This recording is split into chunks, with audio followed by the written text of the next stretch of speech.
Against the Ropes Did, podcast. But yeah, did this come as a shock, Gio, to you?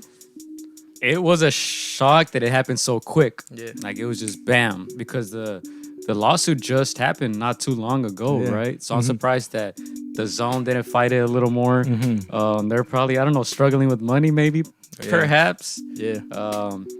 But I think honestly, and we can get into details and all that stuff. And let me send some shout outs real quick because our guy Cesar, I think from Five Aside is here. What's up? Thanks for tuning in. Our guy George Rosso's here. What does this mean for the zone subscription? I mean, that's the thing. You know, I say all parties win except Oscar de la Hoya and Golden Boy. Yeah. Because the zone, I'm pretty sure they're struggling to come up with the 365 million, right, that they owed Canelo. He only fought 3 fights on the zone. And I don't know, they don't give out the subscription numbers, so I'm pretty sure they weren't making that much money to be able to afford 70 million per year. Yeah, 2 fights. Right? So I think they're just like, in a way, they're we don't have to pay that, right? But in the same token, their biggest star walks, right? Same with Canelo. He no longer has to listen to these guys tell him to fight Masvidal and MMA fighters. They're talking about the wrong sport, right? So he's probably like, okay, cool. I can go make pay-per-view money, maybe promote Canelo promotions, right? And I think the loser here is Golden Boy because they're kind of caught up in the middle.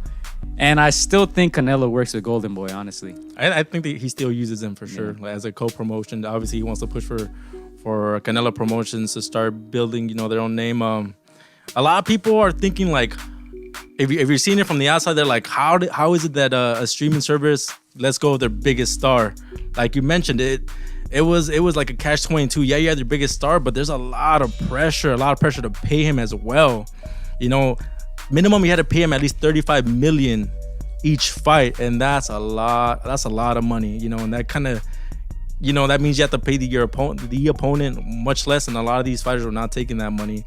But yeah, in a way, the zone, I feel like they're more of a casual streaming.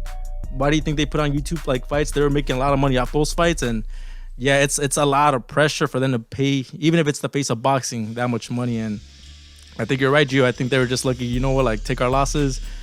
We got rid of that depth, I guess you can say, that pressure, like, now we don't have to deal with this, and this wounds Golden Boy a lot, because Golden Boy is a boxing entity.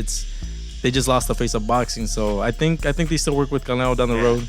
I don't think that Loya just lets them walk like this. Yeah. I think they'll still co-promote in a sense, right? But shout out to Sean from Just Boxing who's here as well. Yeah, nice. He says Golden Boy can invest more in their young talent, and they've already begun to do that, right? You hear Oscar, especially this year, calling Virgil Ortiz the next one up, and Ryan Garcia, obviously.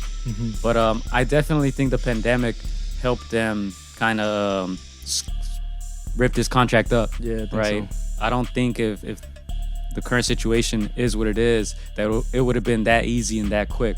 Yeah. Now, like I said, I still think Canelo works with Oscar. Yeah. Will he still work with the zone? I don't know. That's the thing. Yeah. Probably. I mean, he could do whatever he wants at this point. He could hop around. I don't think he's signing with anybody. I heard an interview in Spanish, and I'm going to play some clips of it, and he's saying basically that he wants to build Canelo Promotions now and co-promote and work with every promoter to bring the best fights possible. So I don't think he's going to stick with just one. Yeah.